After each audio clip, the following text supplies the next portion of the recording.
Minor పిల్లల passport విషయంలో AP high court సంచలన తీర్పు వెల్లడించింది. వైవాహిక జీవితంలో భార్యాభర్తల మధ్య వివాదం తలెత్తి వేరువేరుగా జీవిస్తున్న సందర్భంలో మైనర్ పిల్లల పాస్పోర్ట్ కోసం చేసే దరఖాస్తులో తల్లిదండ్రుల సంతకాలు చేయాల్సిన అవసరం లేదని ధర్మాసనం స్పష్టం చేసింది. మైనర్ చిన్నారి సంరక్షణ చూస్తున్న సింగిల్ పేరెంట్ సంతకం చేసి పాస్పోర్ట్ చట్టం నిబంధనలకు అనుగుణంగా నిర్దిష్ట ఫార్మాట్లో డిక్లరేషన్ సమర్పిస్తే పాస్పోర్ట్ జారీ చేయొచ్చని న్యాయస్థానం తెలిపింది.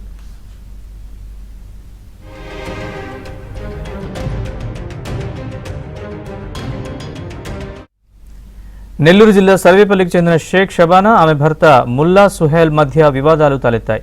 దీంతో 2022 నుంచి షబానా తన మైనర్ కుమార్తెతో కలిసి భర్తకు దూరంగా ఒంటరిగా ఉంటున్నారు. భర్తపై ఆమె దాఖలు చేసిన వరకట్న వేధింపులు, గృహహింస కేసులు కోర్టులో పెండింగ్లో ఉన్నాయి.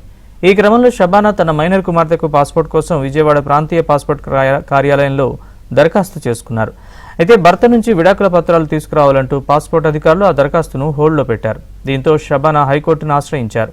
ఈ పిటిషన్పై విచారణ జరిపిన ఏపీ హైకోర్టు న్యాయమూర్తి జస్టిస్ భట్టు దేవానంద్ ఇటీవల తన తీర్పును వెల్లడించారు.